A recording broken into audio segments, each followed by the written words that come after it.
The Gionee A1 Lite definitely is a light phone, man, compared to the A1 and the A1 Plus. Smaller as well as compared to the A1 and the A1 Plus. This one is priced for around 15,000 rupees.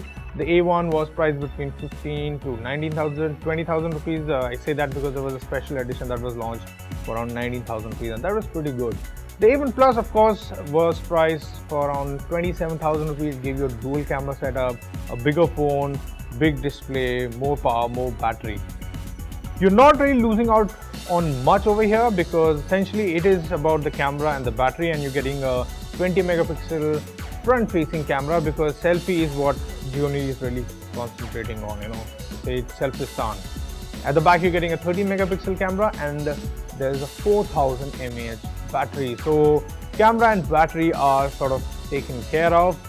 About the rest, so 5.3 inch of HD display, the colors look good, the icons look crisp, the touch response is pretty good. I also like the body to screen ratio, which will make sure that when you're watching videos or you're surfing or you're reading, it's going to be good. 5.3 inch, it looks suitable enough for the screen size that you're getting. Good to hold, and I love the design as well. Of course, there's nothing new to talk about here. It follows the same design philosophy, but it's neat, it's tidy, and the 15,000 rupee segment, it's very, that is the segment that everyone is targeting because that is the segment, that's the budget that people have, and people want to spend that money thinking that they'll get everything in that price, and that seems to be the case. Every phone that is there in the segment is pretty much offering a lot. But does this offer all those things? Well, like I said, the camera and the battery, well, it is offering, in fact, pretty good out there. And when I come to the performance, it's powered by a MediaTek processor, 1.3 GHz octa-core processor. It's the MT6753 processor. There's 3 GB of RAM. Now, frankly speaking, this processor feels kind of outdated, just like the Marshmallow. And the performance is decent, and yeah, if you're not opening too many apps, you open one too many apps, like 10 apps, and things begin to slow down. If you're using this phone continuously, the phone also has a tendency to heat up. So when the phone heats up, the performance also goes down. And yeah, we played games on it. Your basic regular games are taken care of. In fact, you can play Asphalt and all that. I've been playing Injustice, and after a while, there are visible frame drops as well. Some people are not able to notice it, but yes, there are frame drops, and the longer I play, things begin to slow down. So that really dampens the spirit, but otherwise your regular gaming should be taken care of. I suggest don't open too many apps and you'll be fine. There's also 32 GB of internal storage that can be expanded up to 256 GB, so that's good. And let's talk about the camera now. Now the 20 megapixel front facing camera it's good, right? For selfies, it does a good job. The only problem is with low light, but then the flash comes into picture, and then with flash, the face is visible, and that's it. Forget about the background. So I think as selfie camera, it does a good job. Better the light, better the picture. That's always the case, right?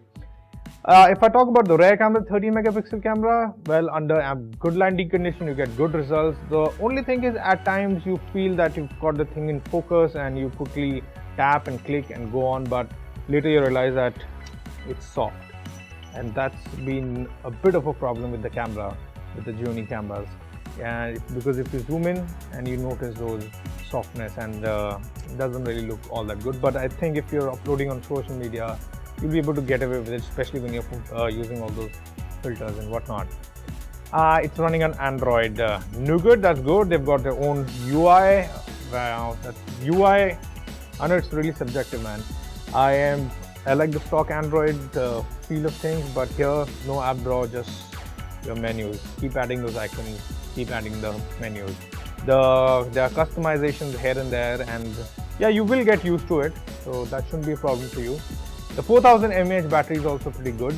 I was expecting a lot, but it just delivers a day, so that's it. If you charge in the morning, you're good. Charge it at night, the next day is taken care of. The Gionee A1 Lite, so where does it actually stand? I think it's a decent phone, it's not a bad phone, but then let me be honest, at this price, 15,000, there are much better phones out there in the market from Motorola, and of course Xiaomi. The Note 4 rocks, man. It's like way ahead there. I mean, way much better than this phone. Then of course the problem is you'll have to wait for those online sales. This phone, it's available, man. You just have to go to any shop and you'll find this phone like there. It's a good looking phone, it's a decent performer. Yes, the heating issue is a bit of a problem. Soft focus of the camera is a bit of a problem, but then the front camera is pretty good. I think it compensates for it, and I think that's what people are going for in a phone. You know, the front camera has to be good. 4000 mAh battery is also pretty good, so it's gonna last you a day, so that's also been taken care of. And yes, if you're someone who just wants a good phone, is not really into gaming and all those things, just want a good looking phone, just wants to click those pictures and upload them on social media, wants a good battery life, then this is the phone for you. The Gionee A1 Lite. I think it's a pretty good deal. I think you will buy this phone.